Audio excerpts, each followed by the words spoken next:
Yo, what is going on, chat?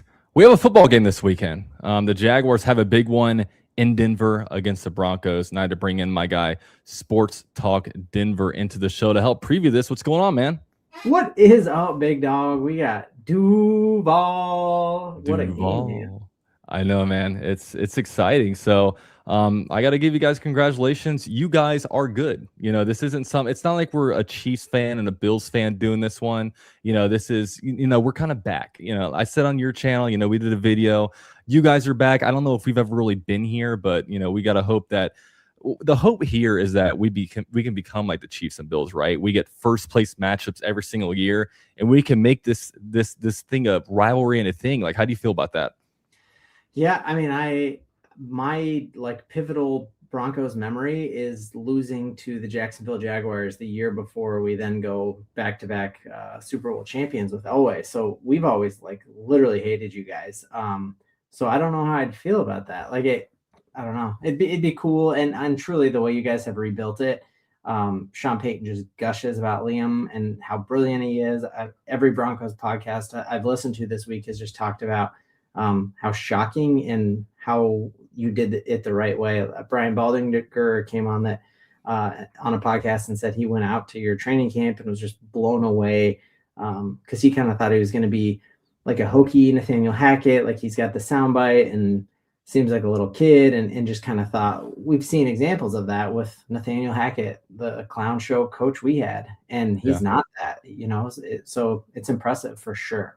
Yeah, it's always fun with Nate Hackett because, he'll go places and get hired, and the claim to fame for him is, oh, well, in 2017, he did great things with Blake Bortles. And I'm like, don't diss my guy Blake Bortles like that. Don't try to put Blake Bortles down to propel Nate Hackett up, right? So that was kind of funny, but obviously it is kind of crazy because, it's 2025, but we're only 3 years away from that disaster, right? From the not only him, but the Russell Wilson thing. So what's it kind of been like recovering from that? Well, it's been crazy because you're talking about in the entire Bo Nix era, he's had one game where he's lost by more than one score, and it was to the Baltimore Ravens. We've been in every single game that he's been our quarterback for, and then this season we're 12-2 at the top of the NFL right now, and our two losses when the clock was at 1, we were winning that game and lost on walk-off field goals, lost to leverage. Indianapolis Colts. I was at that game with my son when the Jumbotron at Lucas Oil said Denver Broncos win, and then we're hugging and losing our minds, and then you're like, I've never heard of a leverage call. Like, what on earth? But the Denver Broncos are for real, man. Yeah, it's funny, at the time I was pretty pissed off with you, right? But when they were looking back, I think it actually worked out better because right now we're ahead of the Colts, and we're trying to catch you guys, right? We're trying to fight for AFC seeding, which it's kind of crazy. I mean, you guys are about to probably lock up the AFC West. We're still in an AFC South battle here. We have the Texans who go 0-3, and they won't go away from us, right? They're right on their heels, wait for us to lose so they can kind of take that spot. So the most impressive win or the game of your season was the amount of points you put up on the Texans, and I know you guys lost it. But that's the nastiest defense in football, the Houston Texans. Nobody does that. So that's the part that gives me pause about how good your offense truly is. Did you drop 30 on them, 29 on them, something like that? Yeah, we dropped a bunch. We were up 19 in the fourth quarter, which, it sucks to look back on and think about. But at the same time, it's like you put up this amount of points on the Texans and you beat them the first time around. So, yeah, it was rough, but that was almost turned into maybe a good loss to the Jaguars because we propelled ourselves after that. But unfortunately, it also seemed like it gave the Texans life, who have been kind of lights out since that game.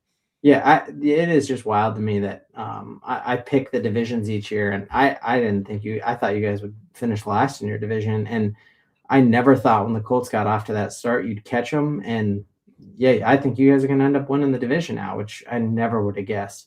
When you think about playoffs, like what AFC team do you want the least in the playoffs?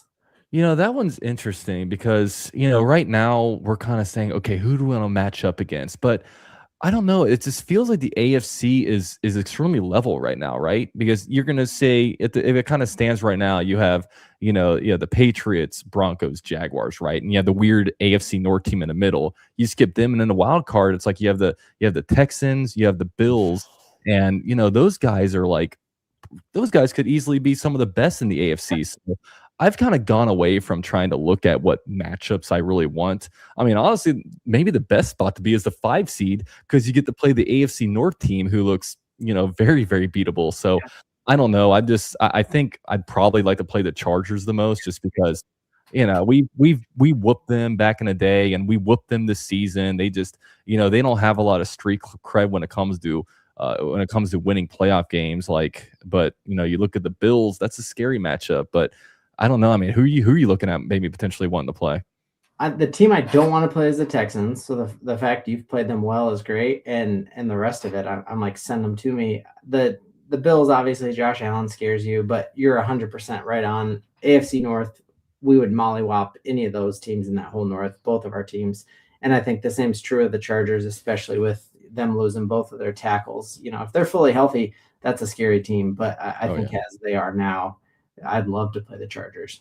Yeah, it's just, when it comes to trench warfare, I mean, that's something that I think both of our teams are good at. But over there, like, offensive line is decimated. Defensive line, it feels like the Jaguars for some reason always get the better of their defensive line, and now they're without Joey Bosa. So it's, that's just kind of what it is. So I got to ask you, man. So you guys go from 1-2 to now winning 11 straight games. I know as Jaguar fans, there's a certain thing where we're going to puff out our chest to other fan bases, right? Oh, we're the best, But when we talk amongst ourselves, there's like, okay, are we doing this because we're getting a lot of turnovers, or are we doing this because we're beating bad teams? So I know one thing that, I'm curious if there's discourse with you guys with this 11-game winning streak is just the margin of victory, right? You guys, outside of Green Bay, you play really good teams and you beat them narrowly, but you also go against, bad teams and you also beat them narrowly. So is that at all of a concern for you, or are you just more of a win baby win type of guy? Yeah, I mean, as like a Madden player, I want to put up Star Wars numbers, but at the end of the day, it's the win. You don't get any credit for how big you win. And I think Sean Payton, the reason we're on this 11-game win streak is I think he completely changes his offense based on whatever defense he's going to face. And then Vance Joseph does the same thing. So this Packers game last week, we went into that over 14 weeks of NFL play. We played more man coverage than any other team in the NFL. And then when we played Jordan Love, who struggles against the zone, he played 93% zone coverage in that game. So Sean Payton doesn't care about how big he wins, and he is going to maximize and scheme up everything, which is frustrating sometimes that we don't have a go-to play that works every time. It's every time it looks different. Every game looks different, and truly maximizes. And, we always on Twitter say like he's playing 4D chess while everyone else is playing checkers. Yeah. And I'm kind of right there too, because the Jaguars will win some games, and as a Jaguars fan, especially these last like 20 years, like, wins are really hard to do. We've gotten in these close games and we lose. Heck, even last year we were 4-13, but it was like, oh, but look at the amount of one-score losses the Jaguars had. But it's like, the good teams, they win those games, right? Even the Jaguars took the Raiders and Cardinals to overtime, and the Jaguars won. And it's like, well, we're the good team, they're the bad team. We played them tight, obviously tighter than we may have wanted to, but we ultimately pulled out the victory. So, I'm not a guy that's going to feel bad about beating any team in the NFL, because at the end of the day, they're all professionals. This isn't the an SEC team against a group of 5 school. This is NFL team against NFL team, where a lot of guys are making a lot of money. So that's kind of where I am with it. So with Bo Nix, I mean, tell us a little bit about Bo Nix, because I know it's funny because Trevor Lawrence is only like 6 months older than Bo Nix, but it feels like such a Wow. big gap. Isn't that kind of crazy? Just because he's been all around college football, while Trevor Lawrence was 3 years and then out. So they're very close in age, but he's kind of new into this whole thing, right? Sean Payton, I think, is getting a lot out of him. So tell us about what he does good, and tell us about what he might be struggling with. Yeah. What is this? Can I show a tattoo on this program? I have a Bo Nix tramp stamp. I would like to kind Oh of yeah, show yeah. if you Well, don't only mind. if I can show my Trevor Lawrence one. Yeah, absolutely. Dude, I don't even. I could go on for an hour and a half on Bo Nix, like starting from when Sean Payton before the draft happened. You know, the Broncos didn't pick till 12, and all these quarterback needy teams went ahead of him. And Sean came out at the combine and said, "We are going to be better at evaluating quarterback talent than any other team in the NFL." And I'm glad about that. And national media hates on him, like, "Oh, this cocky son of a gun," and he baited using Peyton Manning. He baited the Minnesota Vikings into drafting JJ McCarthy so that Bo Nix would fall to him. And multiple NFL people have come out and corroborated that story. Jay Glazer came out and said that weeks before the draft, Sean Payton called him up and asked about, hey, on draft night, can I fly to Bo Nix's house? And when Roger Goodell says the Broncos with the 12th pick, I knock on his door. So he fell in love with Bo Nix at the pro day. And Bo Nix studied all this last offseason. He spent a week with Drew Brees at his house in San Diego, learning from him. And he really is just a robot and executes Sean's system perfectly. He's the most accurate quarterback in college football history. Had the least number of turnover-worthy plays in his last 2 years with Oregon Ducks. And then you look this year, he's the least sacked quarterback in the NFL, not even close there. So he just does exactly what Sean loves and is a real gamer. Like he hypes up the team. He kind of has like Scattaboo energy sometimes. And doesn't take sacks and doesn't put the team in bad situations through turnovers. The biggest weakness, I would say, really until this last 3-game stretch, we played the Raiders on a Thursday night football game. We barely eked it out. Embarrassing game. And we beat them 10-7. And in that game, his feet he was not set at all and had really happy feet. And we're like, who is this? And then you have that little mini bye week there after a Thursday night game. And since then, he has been setting his feet and just diamonding it up, man. And you just watched him, the most watched game of the whole week. You watched Bo Nix out-duel Jordan Love with way less offensive talent around him and, a Super Bowl caliber defense in the Green Bay Packers. Yeah, I mean, that's kind of crazy. You guys draft them at number 12 overall, right? Yeah, 6th quarterback taken in that draft. Yeah, that's just such a weird spot to get a franchise quarterback, right? Usually if you're number 12, like you got to get up in the top 5 to get a guy, but to stand there like the guys did and play some 4D chess and try to throw some weird strays out there to try to get your guy, and you guys found them. And obviously getting a franchise quarterback, I mean, both franchises know is extremely hard. I mean, you guys weren't able to draft when you guys had to borrow Peyton Manning for a little bit, right? So it's been quite some time where Denver's actually drafted a true franchise quarterback, and it looks like you guys got him. So, year 2. John Elway, the Broncos didn't draft John Elway. He forced a trade to the Broncos after that. So really, he's already the most successful Broncos quarterback we've ever drafted. The only other one in the conversation is maybe Jay Cutler. But we know how that story ended too. So we're friggin' in love with him, man. Yeah, that's wild stuff. And usually you guys are signing quarterbacks, right? Signed legend Peyton Manning, signed legend Russell Wilson. We all know how that ended up. Joking about Russell Wilson thing. I don't know if that's like the boogeyman to you guys right now. Or and that's another crazy part of this is like as you watch the Dolphins try to figure out how to navigate away from Tua, the Broncos had $85 million in dead cap that we finally are out of that after this year. But to be the best team in the NFL right now with the biggest dead cap hit in NFL history, we paid $35 million this year off of our cap went to Russell Wilson. So it just makes us very excited about the future. Yeah, I mean, I tell people it's a head coach's league, right? Yes. You have these guys. I mean, you can have these bad head coaches make quarterbacks look really bad, and that's kind of the situation the Jaguars are in. We know around the NFL there's different stories. Daniel Jones, Sam Darnold, Baker Mayfield, some of these guys where it's like, oh, they're not very good, and you have these trash franchises get rid of these actual good quarterbacks to go to good, stable organizations, and things work out well. So. I want to ask you, man, how's our guy Evan Engram doing over there? I know He was a big fan favorite in Jacksonville. Went over there. I got him in fantasy. No longer on my team. Just wasn't producing. So tell me a little about how Evan's been over there. Pick him up for the playoffs, dude.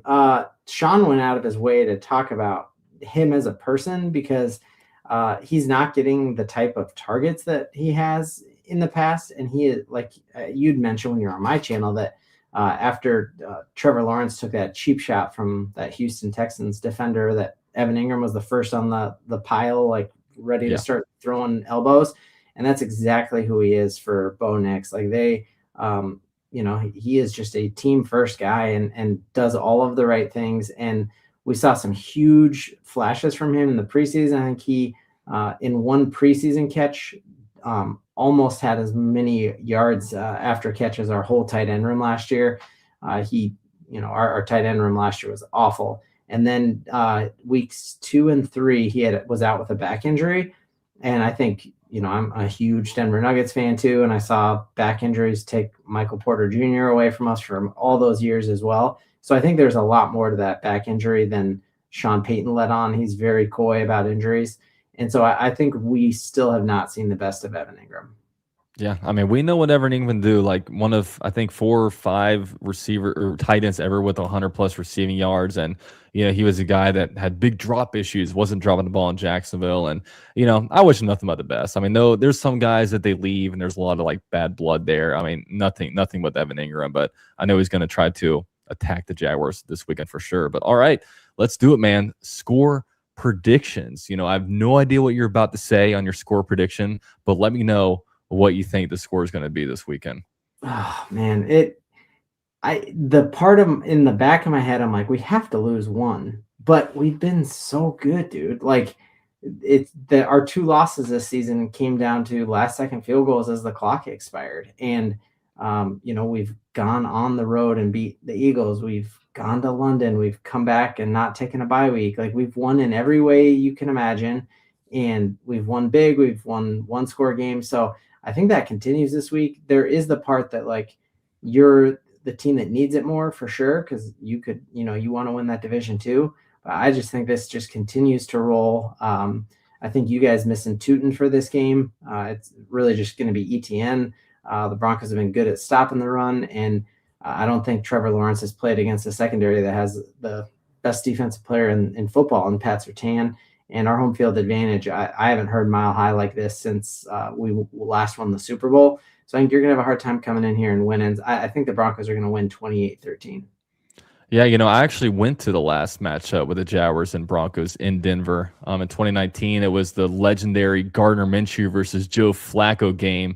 The Jaguars actually pulled it out at the end, but it was a lot of fun. I'll actually be back in Denver in a month, so looking forward to that. So, yeah, with that said, I've got the Jaguars winning. And look, having a win streak going into the playoffs, it's bad juju, man. Okay, you can drop one, give us this one. Okay, we need it. And then you guys can make. Can you do that for me? Help us out a little bit. I will call Sean. He screens my calls, but I'll call him and just be like, "Hey, Dalton needs this, and so does all Duval Nation." Yeah. Yeah, all of Duval needs it. So yeah, I'll pick the Jaguars to win, but it's gonna be exciting. It's gonna be exciting. I mean, this is definitely, I think, the matchup of the week. They decide to flex the Patriots Ravens. Not sure what's going on there. Yeah, I just I don't. I mean, it's what it is. It's Jacksonville. When you're playing Jacksonville, don't expect to get flexed. Okay, we're just. You think they do anything where like they know they're gonna see each other in the playoffs and they kind of maybe don't show all their cards, or do you think? That's been something I've wondered about too. Like Sean's always 10 steps ahead, and is he like, hey, I think there's a real good chance we see this team in the AFC divisional game, and we don't want to throw our best punch. I don't know. Do you think any of that? I would like it. I don't think Liam Cohen's going to hold anything back because like we talked about, this game means more for the Jaguars because this is the difference of being a 3 or a 2 seed versus potentially being like a 5 or a 6 seed and having to go on the road, because that's the thing. If we can somehow get up the number 2 seed, I'm not expecting to get the number 1 seed with this few games left. But if you're the number 2 seed, you're guaranteed at least 2 home playoff games. And that just that means a lot. That really does mean a lot. So yeah. Well, yeah, honor being on with the biggest Jacksonville creator, man. And I root for the underdog all the time except for this week. So good luck, my man. Absolutely, man. Yeah, go check out his channel, Sports Talk Denver. I got him linked down in the description box. And where else can they find you, man? That's it. I'm a dad of 4, like you're a dad of 1. But yeah, Yeah. I'm just putting all my eggs in YouTube and maybe Tinder. I don't even really know what Tinder does, but is that a good place for content? Yeah, I just go on there, massive swipe right. That's all you Okay. gotta do. Just swipe Okay. right. Well, I'll try it for the algorithm. Yeah, do it, All right. and maybe you'll find me on there with the Trevor Lawrence tramp stamp showing. So, Absolutely. yeah, We'd be a match. yeah. All right, man. But appreciate you coming on, and good luck on Sunday. You too, man. All right. So shout out to Sports Talk Denver, man. That was a really good conversation here. I do want to talk about this is Jakobi Meyers news though, but do want to give a shout out to Sleeper. They are the sponsor of this channel, guys. They're gonna give you a free $20 entry using promo code UCFJAG. Made some picks last night on Club Jaguar. We had about, I think, 6 different picks. We put $5 down to potentially win $120. So that'll be something really cool. We'll revisit it Sunday morning, see what other picks we can make, because of course more items open up right before the game. So we're gonna check them out. But shout out to Sleeper. We really appreciate them for all that they do. So with that said, guys, big news today. The Jaguars have extended wide receiver Jakobi Meyers.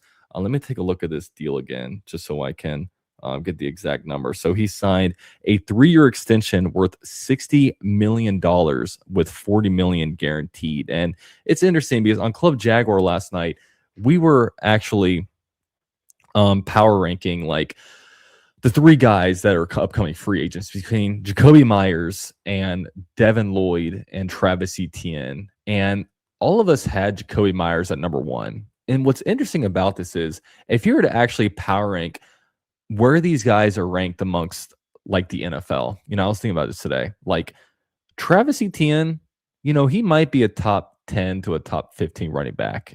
He's an outstanding running back for us. You look at Devin Lloyd. I mean, Devin Lloyd might be a top 5 to top 10 linebacker right now. But what is Jakobi Meyers? Is he even a top 20 wide receiver?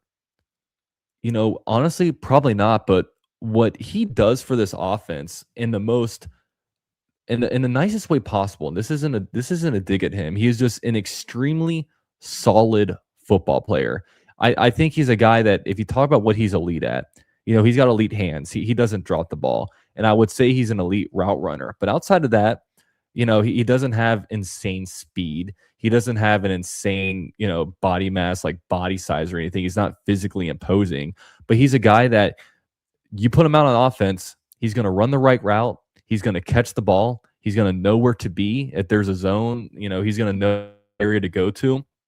And you've seen the Jaguars since trading for him. He's just completely opened everything for this offense. And I don't think it's as easy as like, okay, there's no one thing that all of a sudden fixes the Jaguars offense that's making the Jaguars run like the machine that they're running at. It's been multiple things. I think there has been some things that have been stopping them earlier on in the year. I think the number one thing that was going bad for the Jaguars was the drops. The drops were killing the Jaguars because if you get a drop on 3rd down, I'll say this. If you're a cornerback and you allow a 1st down catch on 3rd down because you make a mistake, you get to be out there for another set of downs to try to stop them. If you're a wide receiver and you drop a critical 3rd down ball, you have to punt the ball.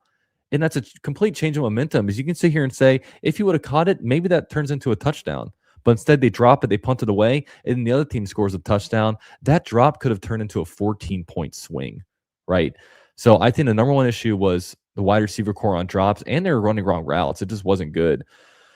Number 2, I would probably say, Trevor Lawrence was struggling for sure. He wasn't throwing good balls. He was making a lot of mistakes. He was turning the ball over. Like, he wasn't great. Also, offensive penalties were really bad. We were getting holding calls. We were illegal. Remember all the illegal motions that we had? We had false starts. We were just getting in our own way like crazy. So penalties were really bad. And I think amongst a lot of other things, and then they would do enough at the end to actually win games, which was nice. But now you look at the Jaguars offense, and there's really not a whole lot that the Jaguars offense does bad. Now Trevor Lawrence is throwing it all over the place. He's playing really good. The wide receiver core with Jakobi Meyers is now a go-to guy. Britton Strange is really good. Parker Washington catches the ball a lot too. Then now Brian Thomas Jr. has almost carved up this new role where, okay, you're a deep ball guy. You're going to go deep. You're going to go out there and get it. And that's what's been nice about Jakobi Meyers is that with the addition of Jakobi Meyers, it's felt like this offense has been completely rejuvenated. And also, the Jaguars don't have a lot of money invested in the wide receiver room. I mean, De'Ami Brown signed a 1-year deal. He's gone. Obviously, that hasn't worked out. But also the Jaguars' other wide receivers, Parker Washington, rookie deal. Brian Thomas Jr., rookie deal. Travis Hunter, rookie deal. They're not really paying anybody a wide receiver. So it worked out really well in that area. So, yeah, it's nice to kind of see him get the extension and he'll be in Jacksonville for at least another 3 more years. And this is just, like I said, he's an extremely, extremely solid player in the nicest way possible. So we got a super chat in here. We have Kyle Donovan says, "Go Jags. I'm still bitter about that Jaguars article." Duval. Yeah, the Jaguars. What was that? Woody Page that wrote that. But to me, it's not something to be salty about. They used that as fuel and was able to go to the next level because of that. So yeah, that's definitely interesting. You lost to a girl says, "I'll be at work during the game, so I'll have this broadcast in my ear to keep up." All right, so I'll make sure to call a good game. Okay, I'll make sure to call a good game because sometimes I do these things and later on it gets a little bit messy when the Jaguars are blowing the team out. But I'll make sure I'm calling the plays, giving you the yard line and all that stuff. And I think I have now. I have a thing I'm adding to my stream where it's going to actually show you like if it's second down, third down, and the time left. So hopefully that'll help you a little bit, for sure. What's it called? DG says, "Kevin, we were ahead of schedule in 2022. He wasn't even supposed to make the playoffs, and look what happened." Yeah.